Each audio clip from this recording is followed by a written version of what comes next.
This is Host Jockeys Unite, the only episodic podcast that strives to not only educate and entertain those in emergency services, but to give an inside peek inside the fire and EMS services to the general public.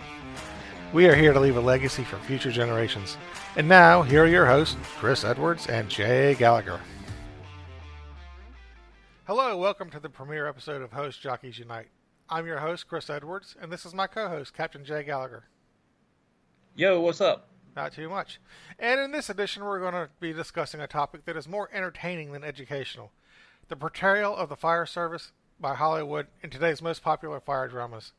We're going to discuss what these shows do well, what they don't do so well, what we like about the show, and what we dislike about the show.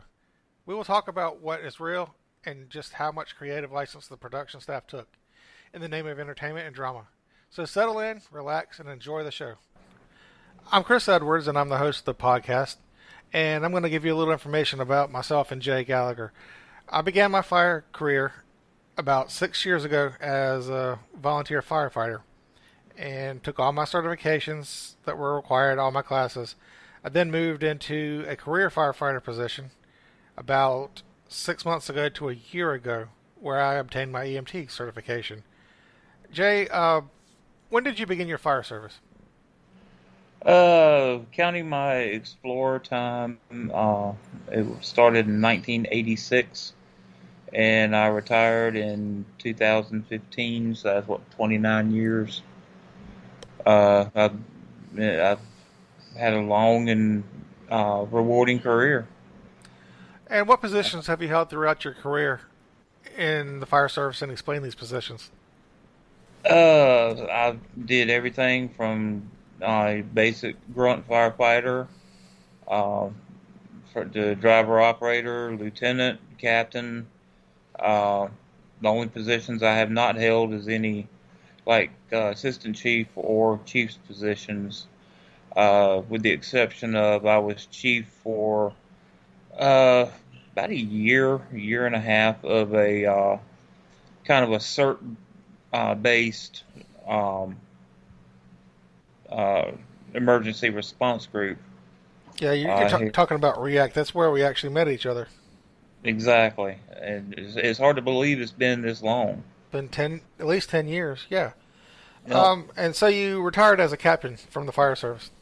That is correct. Okay. So what is the most funny thing that has ever happened to you during your time in the fire service, be it either on a call or just in general when on duty?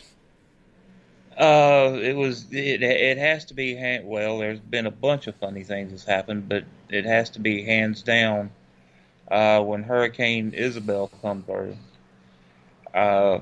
We were there at the station, and the Weather Channel had come down, and they were doing their live coverage of the storm, and they had set up in our back parking lot. Well, Jim Cantore was there, and we all know that when Jim Cantore shows up, it's time to leave town. Evidently, the Weather Channel really hates him because they send him where the crap happens. Now, Jim's a really nice guy. Hands down, really, really super cool dude.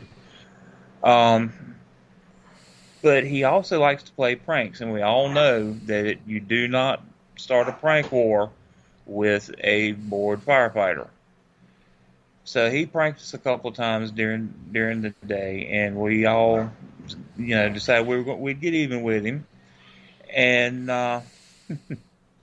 when he started doing his live broadcast to the nation, I guess, 15 firefighters lined up at the back doors of the apparatus bay, turned around and mooned him while he was broadcasting, which put a very quick end to said live broadcast. Wow. And I would tell you what he said to us, but I'm not sure how the age of some of the listeners we have, so I'll just say it was very, very colorful. Very explicit. So I guess my most memorable story from the fire service so far, and the funniest thing that's ever happened to me, was when I was on my volunteer department, we got a call for a rescue.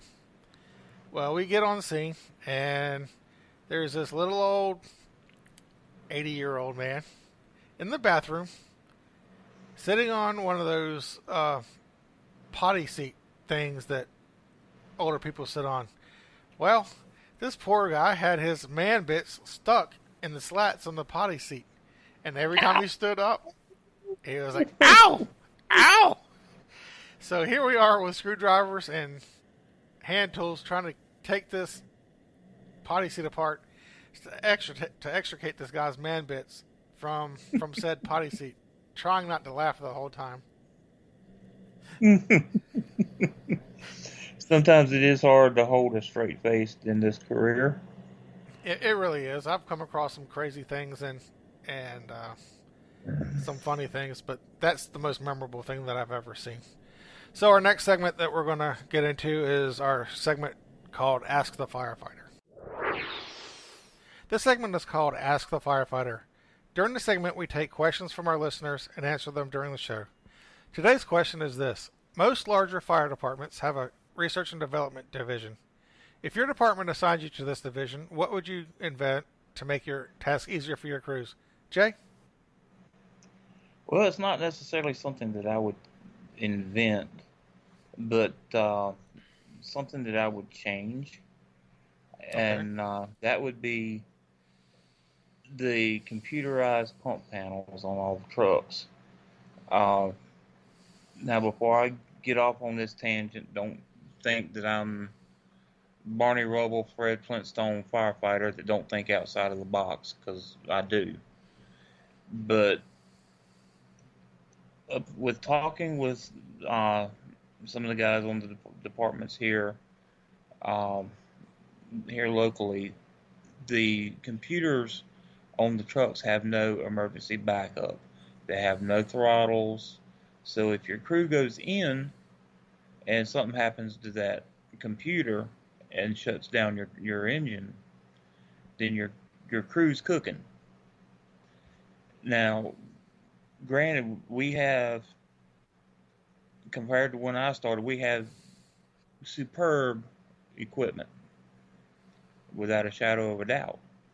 But to me, that is something that really needs to be addressed and changed. If nothing else, just putting a little toggle switch on beside the computer and putting a throttle there to where if something happens to that computer, you can flip that switch and go to your manual throttle. And that way you're not cooking your crew and everyone goes home. Exactly. Go ahead. No, go ahead. Oh, and yeah, because I was going to say, at my career station, our tanker has a manual throttle and it pumps like a champ. However, the inside of the tanker has a computer screen that tells like the water levels and all the controls and all that, and currently doesn't work, but it is still a manual throttle. Our engines, on the other hand, are Pierce, and they have what I call semi-computer controlled. It's got presets that you can hit where it'll set your pressures for you and set your RPMs for you, but yet you still have the option to manually control it if you need to. Yeah, it's just to me that is a safety issue that even though to my knowledge it has not happened yet, but we all know that in the fire service everything can go from everything's okay to holy crap in a matter of seconds. And it's kind of like LA's new all-electric engine. Oh Lord. Yes. It's whoop-de-doo. Instead of hearing that big Detroit coming down the road, or just like you expect to hear the little spaceship from the Jetsons go by. Sorry, man, we can't. Go ahead. Yeah, like you were getting ready to say. Sorry, man, we can't help you. We're charging our truck. Exactly. But they've already had problems with that truck, and water. I've always been taught water and electricity don't mix. So I mean, that's a disaster waiting to happen. Yeah. I mean, look at all the money that Alamance County spent on their heavy rescue, electric heavy rescue, the county where you live. Mm-hmm. And A multi-million dollar piece of apparatus right there. right, I mean, and you and I both have seen the fully computerized systems. They're nice, easy to operate. We went and saw one when we went to the Fallen Firefighters Memorial a couple of years ago in Gettysburg. Yeah, shout out to Vigilant Hose Company in Emmitsburg for being so kind to us that night we were there. They were awesome. They're very accommodating. So that's today's question. And if you have a question about the fire EMS service that you would like answered on the show, please email us at firefighter274@outlook.com. In today's show, we're going to discuss the portrayal of the fire and EMS service in Hollywood TV shows. The first show beginning today is going to be Chicago Fire. Chicago Fire ran from 2011 to the current season. It's part of the One Chicago series of TV dramas. Chicago Fire is filmed on location in Chicago with exterior shots at working fire stations, and interior scenes are filmed on a soundstage. Jay, what's your general opinion on the show? I'll give it 4 Halligans out of 5. 4 Halligans out of 5. Yeah. In my opinion, the level of realism is reasonably accurate. Well, how about you? Well, we all know that when you're crawling down the hallway of a burning house, you can't hardly see crap. You're lucky if you see a foot in front of your face. And they don't show it like that, but as far as what they do on the fire scenes, as far as how they advance the hose, how they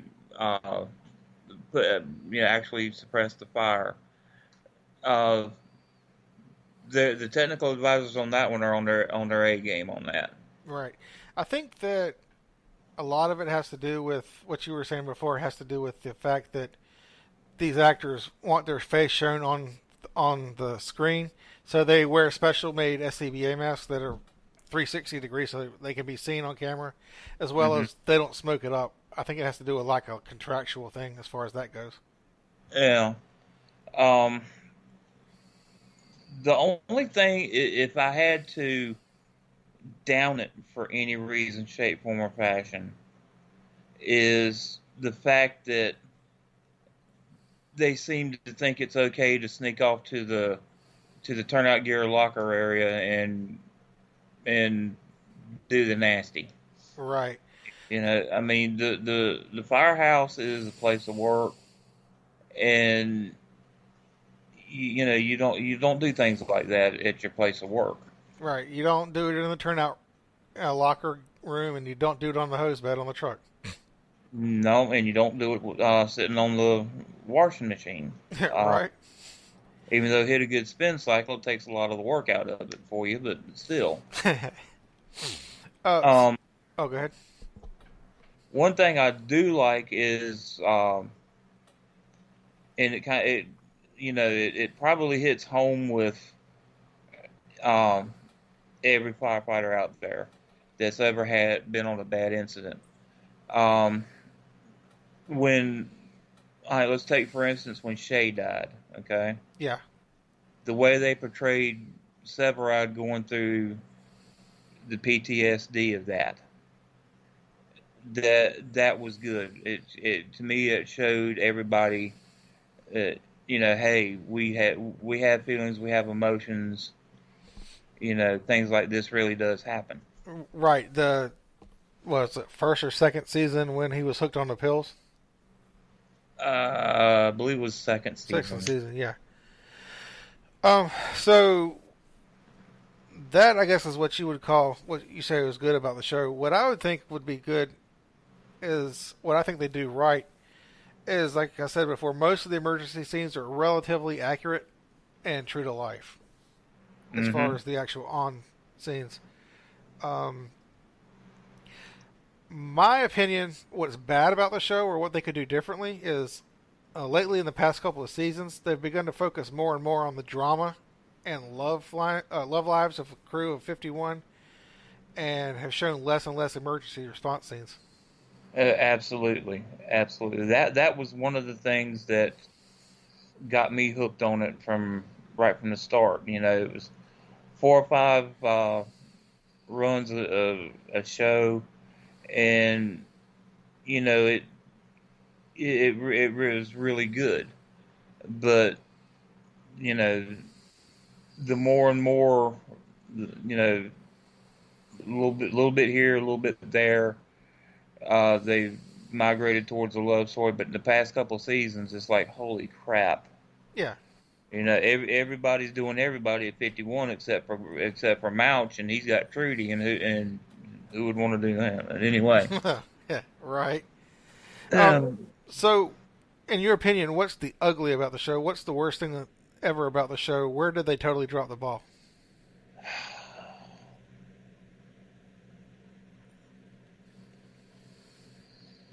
Probably when they were showing Severide being hooked on the pills. Yeah. Now I'm not saying that doesn't happen. It it houses across the country or around the world even. But to me, and the way I was brought up, I mean, you might as well say I've been in the fire service my entire life. You know, my pop was fire. You know, he was all made it all the way up to fire chief, Yeah.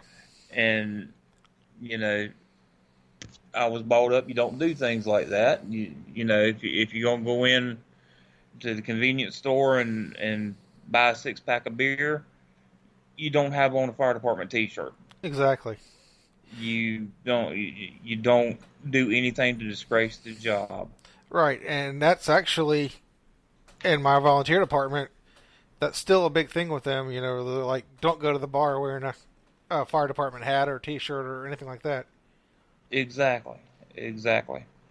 Um, it's just an unwritten rule, you know. And we're talking about a job that when you go out the door and kiss your wife goodbye, it might literally be the last That's time good. you know. Yeah.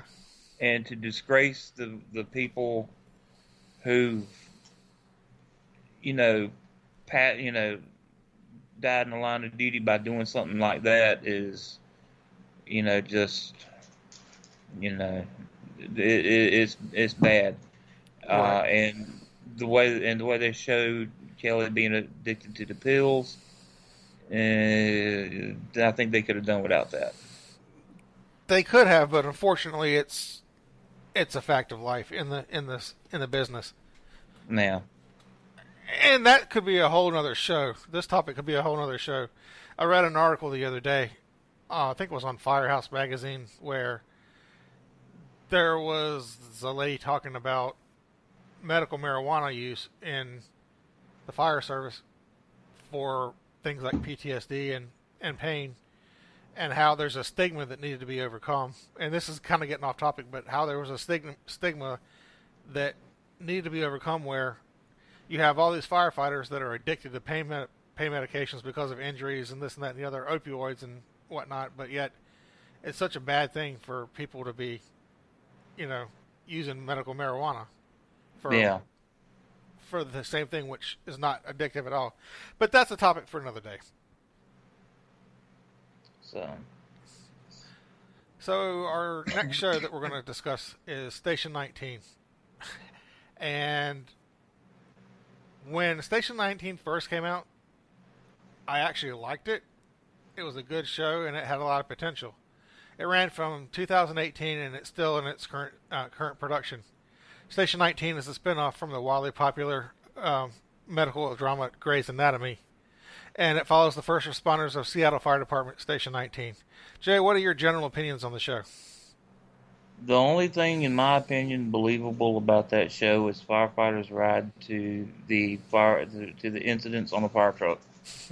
Right. I was going to say, as far as my level of realism, it's very low. It's more about that show now is more about interpersonal relationships and love interest than actual emergency response. Now, I mean, which shows like that are fine, But if you're going to have a show based on the fire department, let's have it based, on fire department and what goes on, not who's doing who at what house, All you right. know. Uh, And yeah. that the what's her name, Herrera? Herrera, yeah. Andy. Yeah, I mean, she department whole. Right. That's I mean, no, and I mean, that to me that show is, take it off the air. Right. And I'll be honest with you, it's kind of my guilty pleasure. I still watch it, but strictly for entertainment purposes only. Yeah, which that show is definitely entertainment purposes only. I mean, I guess you could rate Station 19 right there with Young and the Restless. Right, exactly. So So, what is good about the show, in your opinion, if anything? they got nice fire trucks. Yeah, I was going to say the equipment is true to life. Yeah, the equipment is true to life, and they actually dress out true to life. Right. But the other officer at 19, the lieutenant, um, they show him with coming in with the 5 o'clock shadow, and correct me if I'm wrong, one of the guys has a goatee. Yeah. Uh, do you think that would surpass in any department today? No, No, sir. not at all. Not per NFPA standards, anyway. Mm-mm. And that's where I was going to go with what's ugly about the show and where do they drop the ball. Yeah. The show lacks any level of technical advice whatsoever. And you hit it on the head. I said the male actors in the show always wore a full beard on camera, even while in full turnouts and SCBA. And every firefighter knows that full beards are not allowed for safety reasons. And that's the Mm. one fact that really irritates me about the show. Now it's kind of funny in a way. This is a little bit swaying a little bit off topic, but it's still part of it. There was a firefighter on the volunteer department down on the coast that I knew. He's passed away now. But he had a full beard, and I mean he had a thick full beard, and like almost on the Santa Claus type full beard, I guess you would say. Yeah. And he had no trouble whatsoever getting a good seal on his mask. Never had a trouble with it. But we all know that if something happened to him on a scene and it was ruled some kind of respiratory, it was going to be blamed because of that beard. Right. But And his family wouldn't collect the insurance money or any benefits. And like I said, as God is my witness, this man had the thickest beard I've ever seen in my life. But every time he put that mask on and checked for a seal, no issues whatsoever. Which amazed me because I could have like 2 hairs growing on my chin and wouldn't be able to get a seal.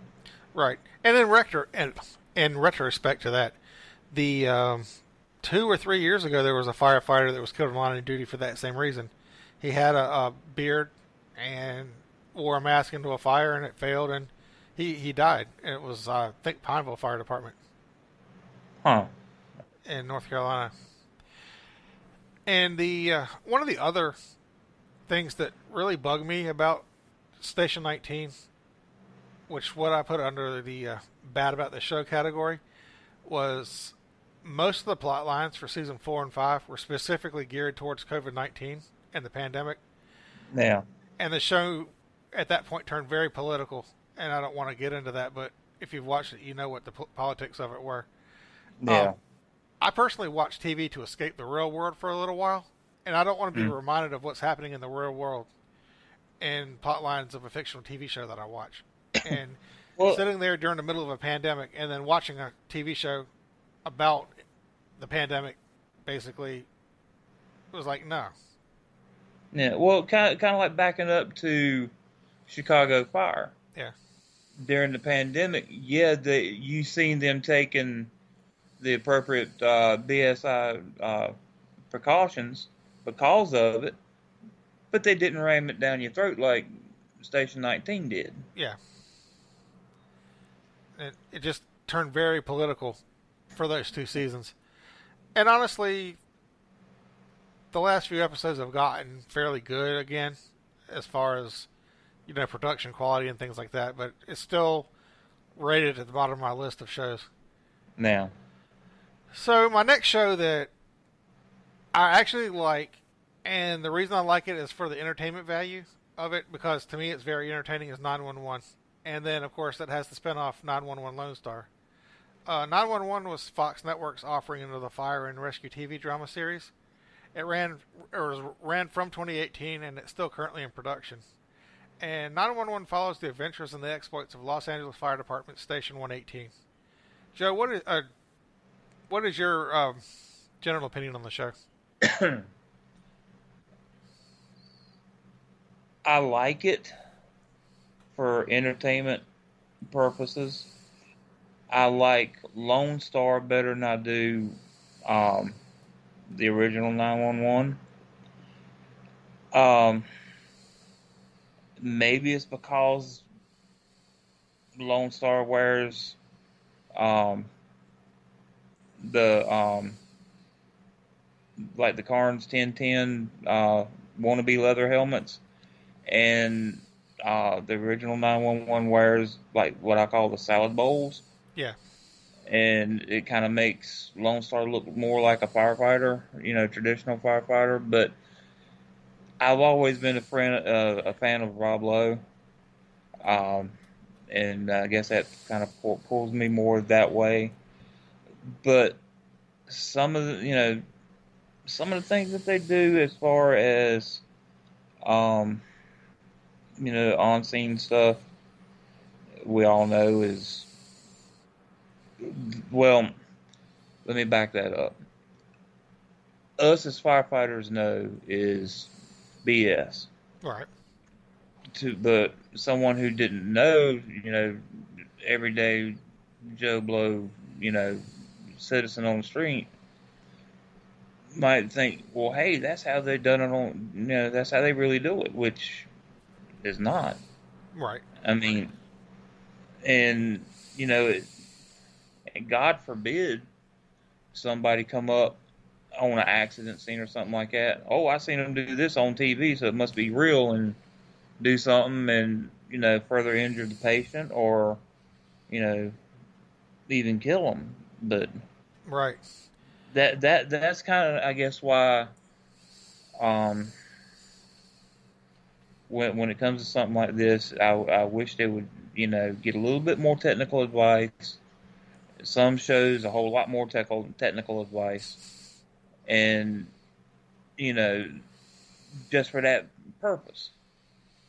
I mean, I might be 100 miles off base with it, but that's the way I feel, But entertainment value, I'll give it 3 out of 5 Halligans.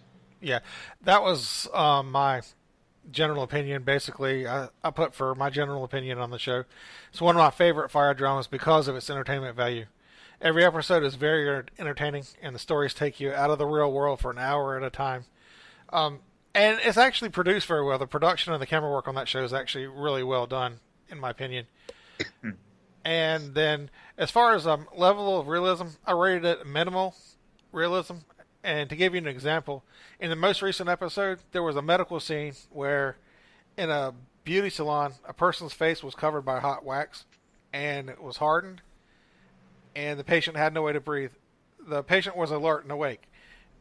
And then, after making a hole in the wax, the medic inserted an oropharyngeal airway.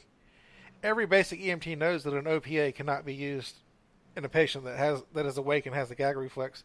The patient would not be able to tolerate the adjunct. So that's where I call BS on that, as far as the medical side of it. But just between us, anything with Jennifer Love Hewitt in it, I'm in. Right. And that's what I put down as good about the show. I said what they do well, or they do right compared to real life, is unlike the other shows. This show actually shows the dispatch side of the emergency services. This Now, The dispatch scenes seem to be very accurate. However, I've never been a dispatcher, so I can't really attest to how accurate they are. But they seem to be accurate to me, and they actually show the dispatch side of it, whereas the other shows don't. now, now, whether they, I don't know if they can, you know, tap into some, to a street cam and look about and tell incoming units what they see or whatnot. That might just be uh, television fantasy. I don't know, but I like you. I've never been in on the dispatch side. We took a tour of the dispatch center one time, but that was about it. Yeah, we did actually. And they wouldn't let us push no buttons or anything like that. Which I know, how rude. I'm telling you, man, you're gonna invite somebody into a party. I mean, let us push a button. Jeez, what's the worst that can happen? Self-destruct in 5, 4, 3, 2, 1. Yeah. Game over. So, when I put down what's bad about the show, is I just basically to re-elaborate, the producers could spend a lot of time with a technical advisor and work on the realism of the show. Exactly. So, and then our fourth show, which is actually a newcomer to the Fire TV lineup, is CBS's network, or it's going to be CBS Network's offering into the world of firefighting, and that's Fire Country. It started this year, 2022, and it's still current. And Fire Country focuses on the story of a convict who was released from prison into the custody of a Cal Fire wildland firefighting prison camp. And Jay, so far, what's your general opinions on the show? I love it. I do too. It's the new contender in the firefighting television arena that shows a lot of potential. Episode writing is on par, and the cast is really good at their roles. I'm really a big fan of Billy Burke, who plays Chief Vince Leone in the show, and Max Thoreau of the SEAL Team series plays his son, who's the inmate firefighter Bodie Donovan. What do you think? What do you think is the level of realism? Well, when we were living at the coast, we had a lot of marshland, and that would catch fire at least once a year, and we'd have a big marsh fire. And I got to work with the wildfire, through North Carolina Forestry Service. Yeah. And everything that I've seen so far has been spot on. And the only difference with Cal Fire versus what I've seen is Cal Fire has the bigger engines, and the forestry has four-wheel drive pickup trucks with skid units on the back. Right. But other than that, everything that I've seen so far has been spot on. Right.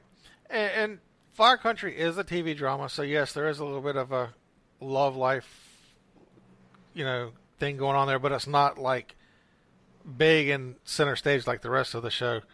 Exactly. And one thing I like about Fire Country and Chicago Fire, the terminology that they use is actual terminology that is used in the fire service. That we use, right.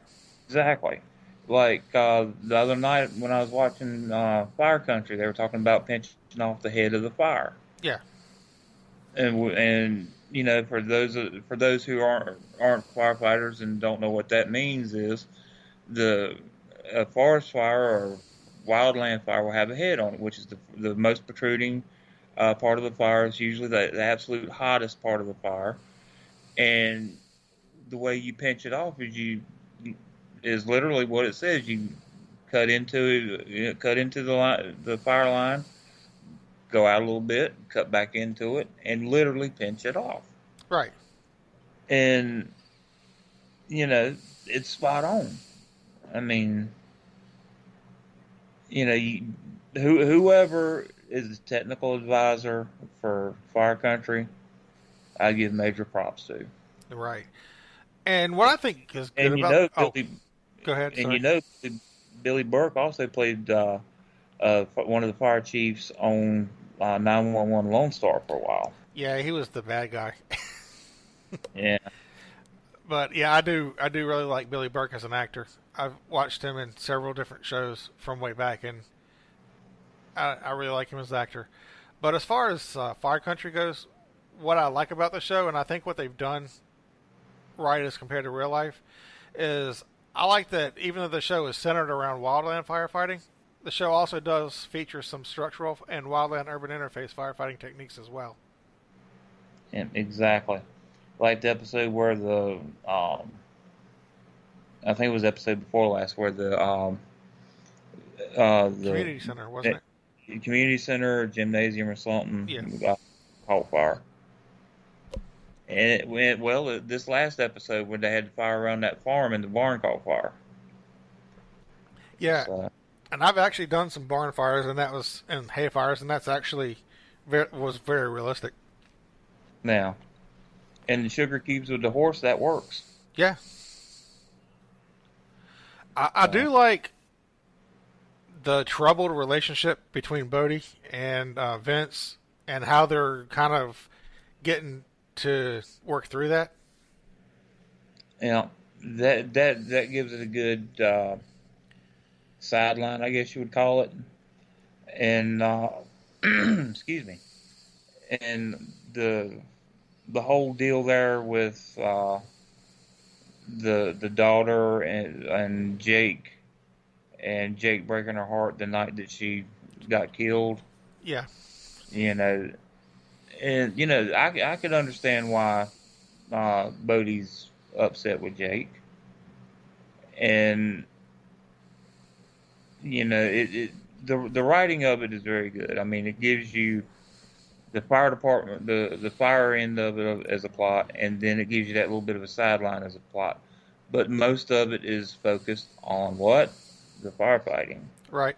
And it even shows where Gabriella, who's the captain's daughter, is in the fire academy and going through the fire academy for Cal Fire, and that adds a little bit element of drama to it because the captain doesn't want his daughter in firefighting. Now, But one thing they never explain, or maybe they will later on, but um, Bodie's last name is Donovan, but Vince, the chief, his last name is Leone or Leone, and why would they have a different last name? you caught on to that too, huh? Yeah, so maybe they'll explain that later on in future episodes. Now, And then for the categories of bad about the show or ugly about the show, so far I can't see anything. It's just too early to tell. yeah, like I said, everything's been spot on. I'm enjoying it. I can't think of anything that would bad as of now. So All right. I'm right there with you on that. And that brings us to our fifth show. The greatest Dun, show ever. dun, dun, dun, dun, dun, dun. Yep. Emergency. Emergency ran from 1972 to 1979. Season 7 was actually a series of made-for-TV movies. And it spun off a Saturday morning cartoon, Emergency Plus 4. Which, I found those on YouTube today, believe it or not. yeah. And you could tell they were old because the film and all was all red. I looked at a couple of those. But Emergency Plus 4 actually featured Roy DeSoto and Johnny Gage, and then 4, I guess you would call them explorers that would drive around in an ambulance with a monkey. But it was kind of like the G.I. Joe, whereas in the end of each episode they had like a little learning moment. It's like the more you know, kind of thing, Yeah. or knowing is half the battle kind of thing. So it Hmm. always taught like a little lesson at the end of the show for the kids. Um, Emergency was and probably is still the most popular emergency services TV show ever. Absolutely. Um, so Did you know that when the before the emergency started running, the average response time for a paramedic unit was 45 minutes. At the end of the run, the average response time was 10 minutes. Yeah. And that show came out literally when the paramedic program was just becoming a thing in the United States. It was still in its infancy. Yeah, it was. It was still. I mean, literally the first two episodes of Emergency discussed basically about how L.A. County Fire Department was putting their fire paramedic program together, and how Dr. Brackett was against it for the longest time. Yep, right up till they saved Dixie, and then that kind of changed his mind on it. So we all know your general opinions of the show. It kind of matches mine, and it's probably the greatest show ever. As far as level of realism, I have to say it's the most realistic show, and EMS show ever on TV. Absolutely, Jack Webb, who done the show, he also done Adam 12 and Dragnet, if I'm not mistaken. He made Johnny and Roy, or Kevin Ty and Randolph Mantooth. He made them actually go through the paramedic program, and actually made them go through the LA's Fire Academy at that time, just so he could get that more realism, right? Than say, I hate to slam on it, but Station 19 or what, they actually done it. And the funny thing here's a little funny story I read. They were having the some kind of a big celebration there at the LA Fire Museum. Oh, it was when they bought the Mayfair Suburban Ambulance, when they restored it. Johnny and Roy were there. Right. For that. Well, while they were getting everything set up and ready to go, there was a vehicle accident in front of the museum. Randolph Mantooth, Kevin Ty went and helped till the fire department got there. So tell me how cool it would be to be treated by Johnny and Roy. Right, exactly. And just to add to what you were saying, yeah, that was what I was going to actually say, was that they were put through paramedic school, but they were never actually licensed, from what I understand about that. But they did go through the whole training just for the show. The whole course. And Johnny still to this day does lectures and whatnot promoting the EMS and fire programs in your localities, I guess you would say. A few years ago, Randolph Mantooth actually was in Raleigh at the Southeastern Fire Expo and Conference, and me and my oldest son got to meet him. I would have loved to have been there. Very nice fella. Yeah. And I told him, I said, you're which is no lie. At the time, my pop was had just gotten his EMT certification. He was already a firefighter, and he watched that show. That spurred him on to become a paramedic. And, watching Pop, me wanting to, be like my Pop, it spurred me that way too. Right. To where I become, firefighter paramedic. But, and I told him, how he influenced us, and that show influenced us. And instead of taking the praise and, like you would think most Hollywood stars would, he was very, very humble about it. And he was more appreciative of us being firefighter paramedics than the fact that we were praising him for, spurring us in that direction. Right. And that show actually, it's pretty much a proven fact. That show actually encouraged and basically spawned a whole generation, or thousands and thousands of people to become firefighters and paramedics Absolutely. because of it. Absolutely. But both of my sons, we got the whole DVD collection of Emergency. Yeah, you stole mine. Only one DVD. And they'll sit there and watch it, on a daily basis. And it's on Cozy. it's on Cozy TV. And it don't matter if they just watched that episode 15 minutes ago. When it comes time for it to come on Cozy, they'll sit down and watch it, whether they watched it 15 minutes ago, 15 hours ago, or 2 years ago. They'll still watch it, and they love it. And it gets them thinking, and they'll come to me and ask me, Dad, what's D5W? What's lactated ringers? And I'll tell them, and they'll hang on to that knowledge. Well, And yeah, I was going to say, speaking of that, we actually carry lactating ringers on our ambulance at work, so that's something that's still around from back in the day. hmm and I mean, it's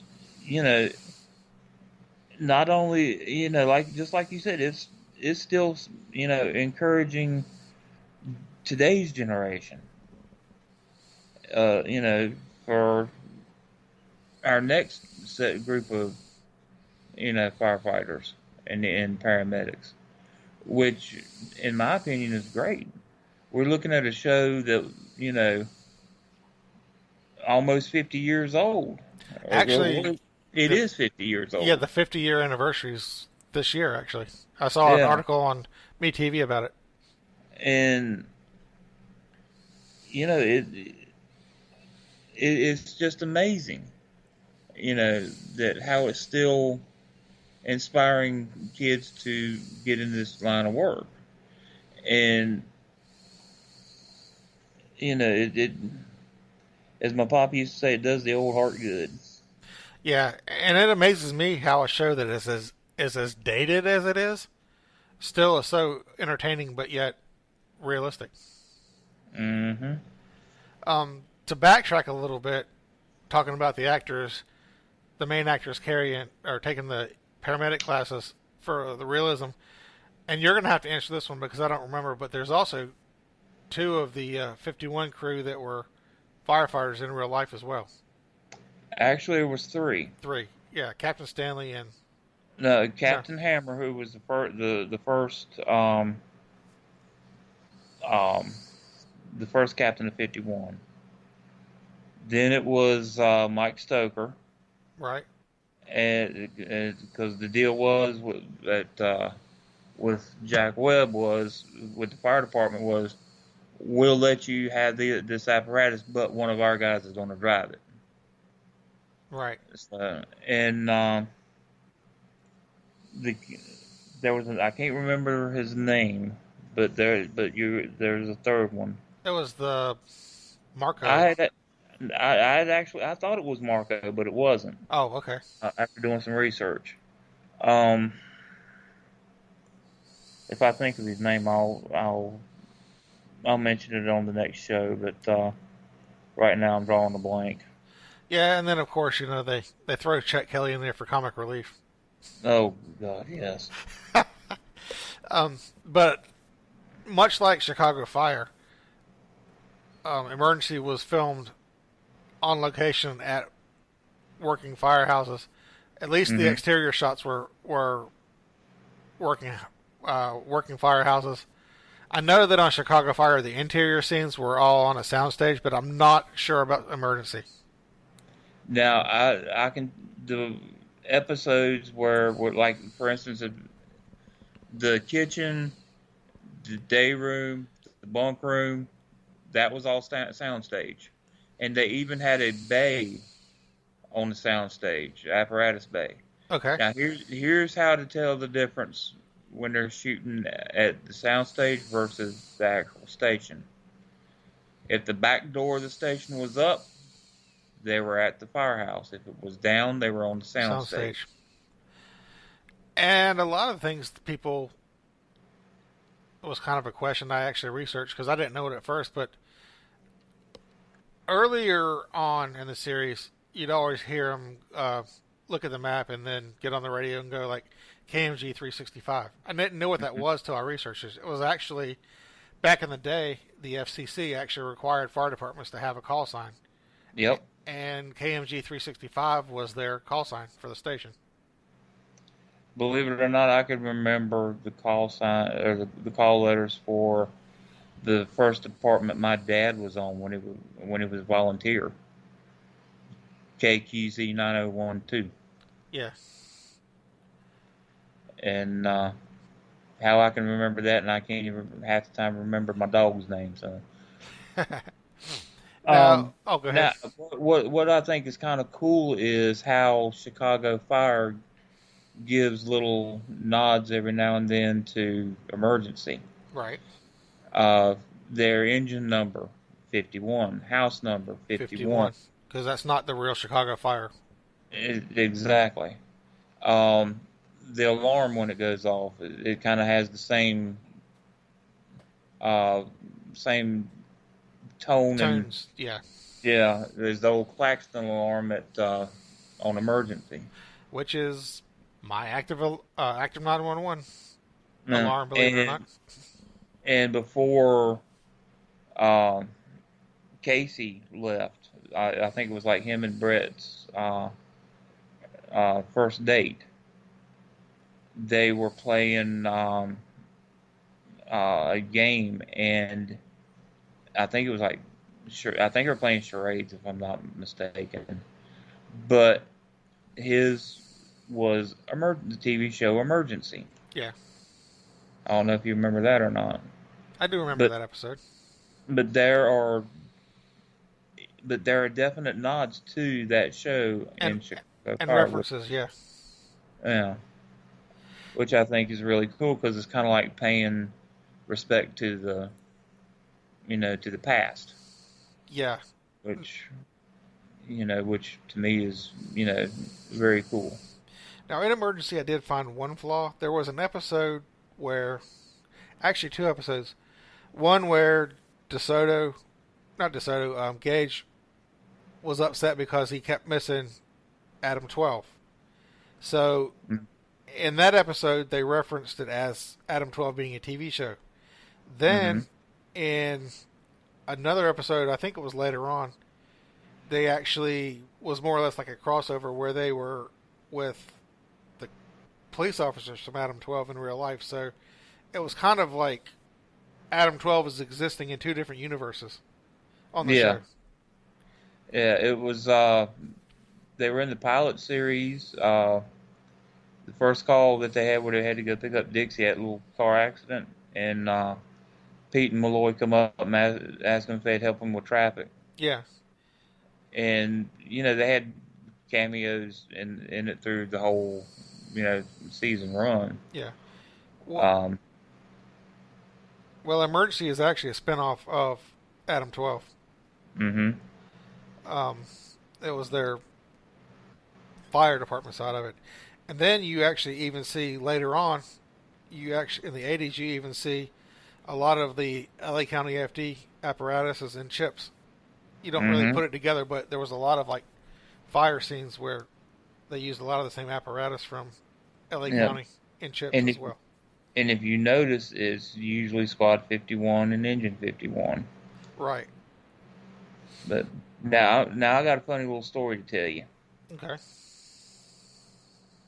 In the episode where they got the Ward LaFrance, the later Engine 51. Right, not the open cab. Correct. that was a Crown Fire Coach. Yeah, that would have been some wet firefighters. I'm just telling you, some wet, cold firefighters. Oh, don't you know it?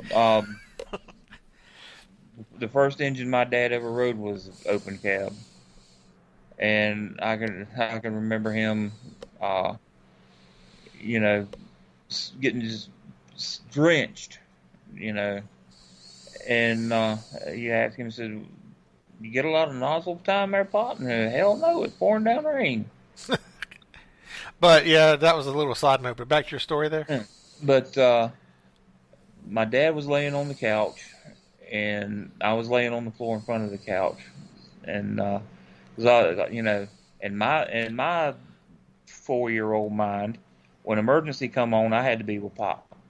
Okay, and you know, we'd seen the episodes with the Crown Fire Coach, and it was a cool truck. I mean, you know, I ain't gonna lie about it. But Gage comes out of the bunk room and looks and sees that new American LaFrance sitting there. And when they panned the camera over to that engine, I'll never forget what my dad said. He said, "Son of a bitch, that thing's huge." Because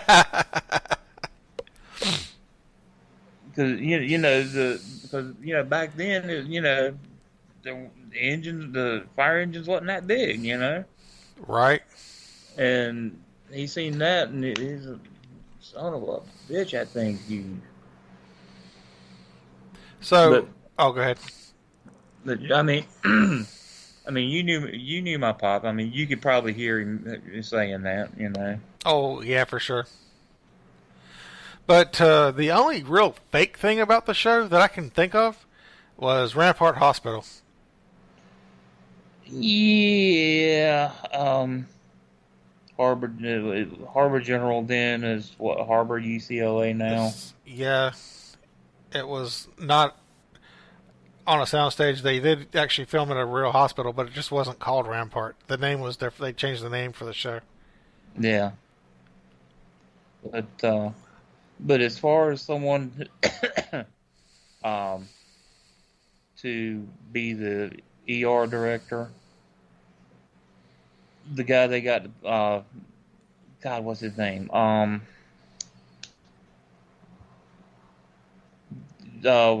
Kelly Brackett. Yeah.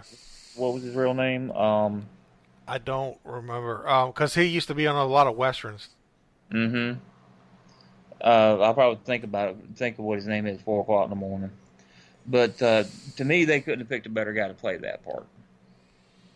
And the funny thing of it was, when they offered him the part, there was a part coming up in a western series that he wanted more than Emergency. And he was kind of holding out for the western, and then Jack Webb, you know, waved his magic wand or whatever he did and got him. But to me, you couldn't have picked a better person for that part.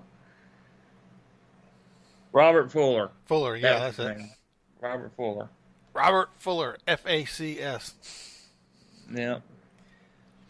And then Julie London, who played Dixie, and then Joe Early, they were actually married in real life. Yep, but did you know that at the beginning of the Emergency, Julie London was actually married to Jack Webb? Did not know that. Yes, sir.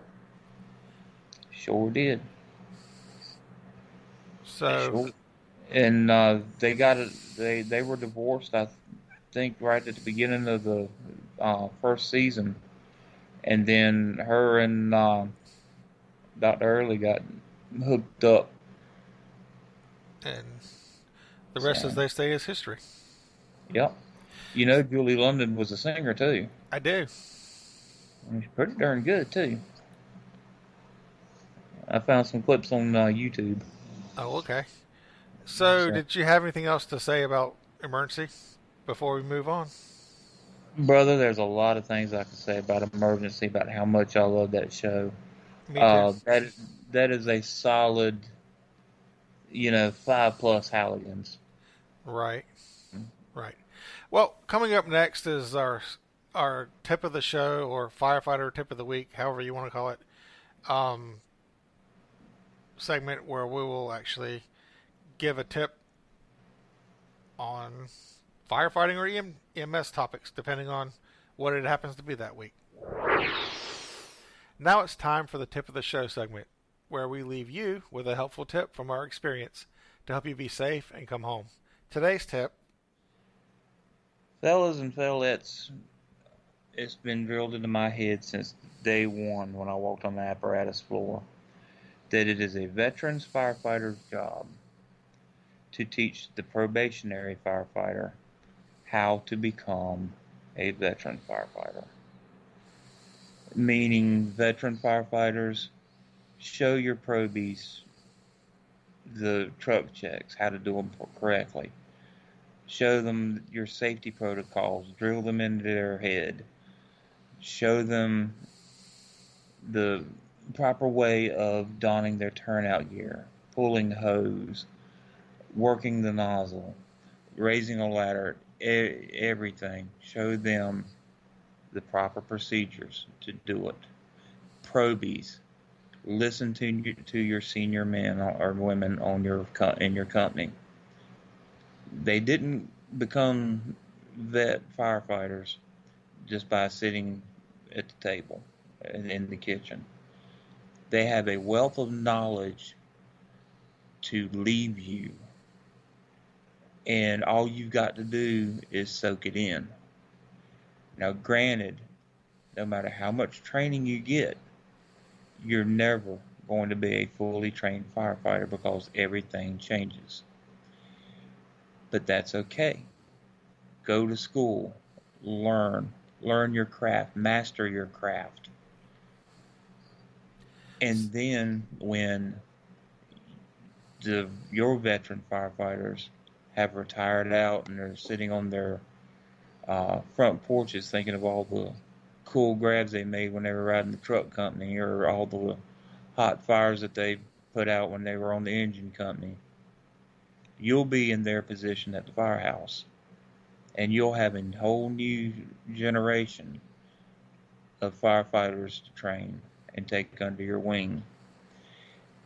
Not only will you be sharing the knowledge of your predecessors, but you'll be sharing your own knowledge, your own experience, which will even expand that generation's book of knowledge even more. And who knows, maybe one day there'll be no more interior firefighters, and everybody will be able to go home safely. But until then, take my words, heed them, listen to your veteran firefighters like your life depended on it. Because at the end of the day, it does. Our final thoughts on this episode.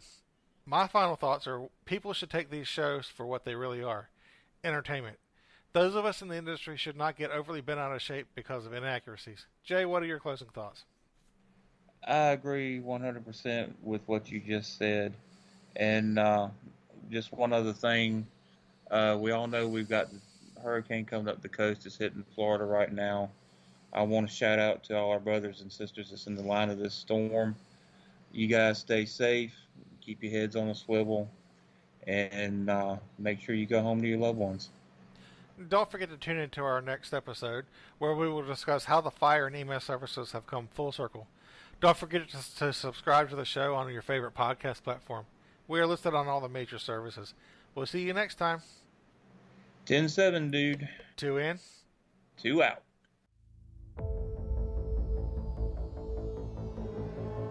You've been listening to Hose Jockeys Unite. We hope you've enjoyed this episode, and please tell your friends about us. And always remember, even truckies need love too.